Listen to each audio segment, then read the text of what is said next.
Maths fact channel में स्वागत है आप सभी का।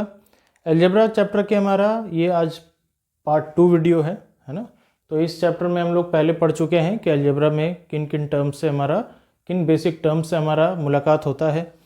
Monomial, binomial, trinomial, quadrinomial, constant term क्या होते हैं, वेरिएबल्स क्या होते हैं, इन सब के बारे में हम लोग लास्ट वीडियो में डिस्कस कर चुके हैं। आज हम लोग उसी को कैरी फॉरवर्ड करते हुए आगे बढ़ाते हुए हम लोग ये देखेंगे कि अलजेब्रा में कुछ दो शब्द भी आते हैं जिन्हें हम लोग लाइक टर्म्स कहते हैं, लाइक टर्म्स और अनलाइक टर्म्स कहते हैं, अनलाइक टर्म्स कहते हैं। लाइक टर्म्स और अनलाइक टर्म्स क्या होते हैं? आपको बिल्कुल एक जैसा हूबहू देखने वाले जितने भी टर्म्स आपको देखने को मिलेंगे एक एक्सप्रेशन में, वो सभी लाइक टर्म्स कहलाते हैं। जैसे अगर हम बात करें, अगर हम कोई एग्जांपल लें, 8xy, 7ab, 9bc,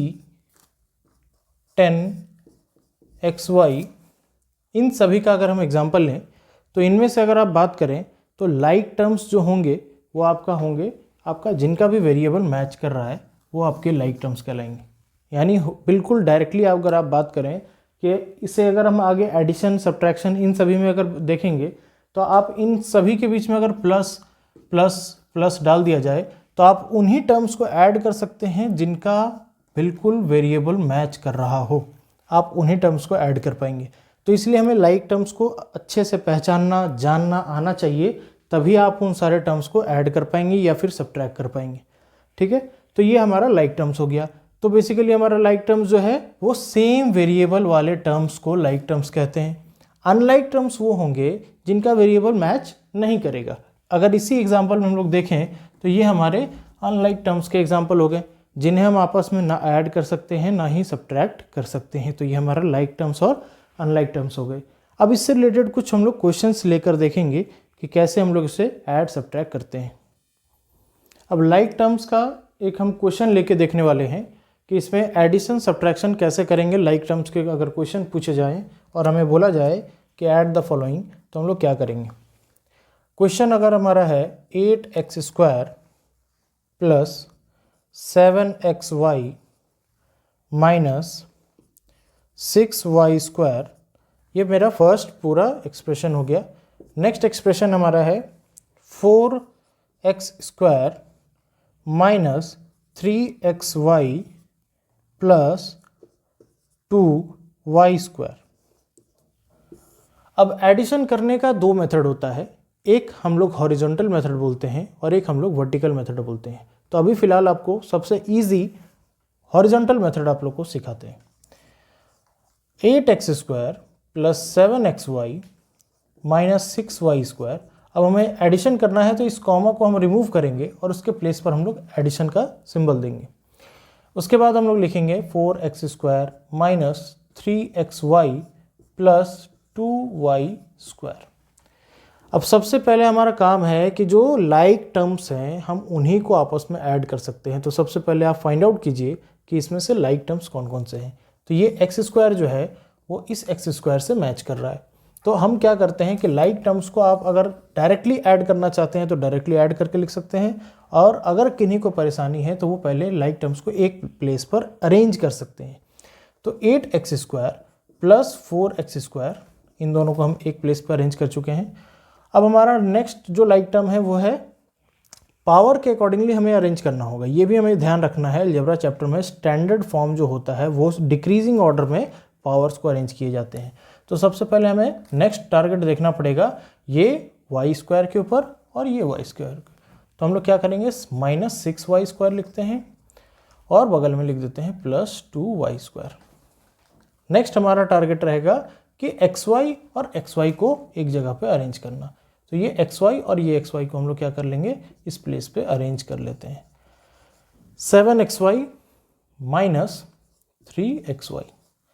अब हमें सिंपली करना क्या है, इसे सिंप्लीफाई कर देना है। ऐड करेंगे तो हमारा 12x²। अब इसे सॉल्व करेंगे तो ध्यान रखना है, बहुत सी बेसिक सी बात इसमें बच्चे भूल जाते हैं कि माइनस प्लस मिलकर माइनस होता है। तो इसे माइनस हम लोग करेंगे 6 - 2, तो हमारा आंसर हो जाएगा 4। बट हमें ध्यान ये रखना है कि जो बड़ा नंबर होता है हम लोग सिंबल उसी का यूज़ करते हैं। तो हमें यहाँ पर लिखना पड़ेगा -4y²। अब अगर हम इन दोनों को सॉल्व करें तो यहाँ से भी हमारा आंसर 4 आएगा, बट यहाँ पर बड़ा नंबर जो है वो 7 है और उसका सिंबल जो है वो प्लस है। तो हमें क्या लिखना पड़ेगा, +4xy। तो ये आपका फाइनल आंसर हो गया।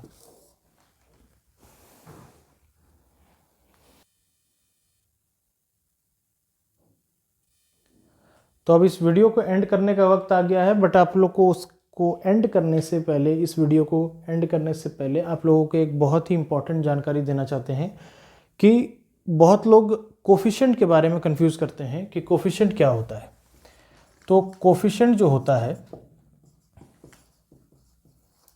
वो अलजेब्रा में बहुत ही इंपॉर्टेंट रोल प्ले करता है। अगर आपको सवाल पूछा जाए कि right the coefficient of y² in 7xy²z, अगर आपको क्वेश्चन पूछा गया कि y² का कोफिशिएंट बताइए इस क्वेश्चन में, तो आप लोग को सिंपली करना क्या है, बच्चों की तरह समझाया जाए तो सिंपली अगर ये बात बोल दें कि y² को बच्चों इसको ढक दो। अगर y² को ढक देते हैं तो क्या दिख रहा है यहाँ पे 7xz। तो ये आपका आंसर हो गया। सिंपली आपको यही करना है कि जो भी कोफिशिएंट आपको पूछा जा रहा है आप उसको उस एक्सप्रेशन में ढक दीजिए। उसके अलावा आपको जो भी टर्म दिख रहे हैं उसे आप लिख दीजिए, वो आपका कोफिशिएंट हो गया। कभी कभी सिर्फ कोफिशिएंट ना बोलकर क्वेश्चन कभी कभी ये भी पूछता है कि right the numerical coefficient in the following expression. हम लोग को कभी कभी न्यूमेरिकल कोफिशिएंट भी पूछता है, तो हमें ये पूछ सकता है कि न्यूमेरिकल कोफिशिएंट बताइए -3/2xyz के एक्सप्रेशन में। तो सिंपल वर्ड से हमें समझ में आ रहा है कि न्यूमेरिकल कोफिशिएंट का मतलब इसमें जो भी नंबर पार्ट है यानी न्यूमरल पार्ट है वही हमारा आंसर हो जाएगा। लेकिन बहुत बार बच्चे क्या करते हैं कि 3/2 लिखकर छोड़ देते हैं, यह आंसर रॉन्ग है। आपको इसमें -3/2 ही लिखना होगा, यानी -3/2 ही इसका मेन आंसर होगा न्यूमेरिकल कोफिशिएंट का। तो आज के इस अलजेब्रा वीडियो में हम लोग इस वीडियो को यहीं पे रोकते हैं। नेक्स्ट वीडियो में हम लोग आइडेंटिटीज़ पे फोकस करके और भी क्वेश्चंस को, एक्सप्रेशंस को, डिफरेंट क्वेश्चंस को प्रैक्टिस करेंगे। मैथ्स फैक्ट चैनल से ऐसे ही जुड़े रहें। Thanks for watching.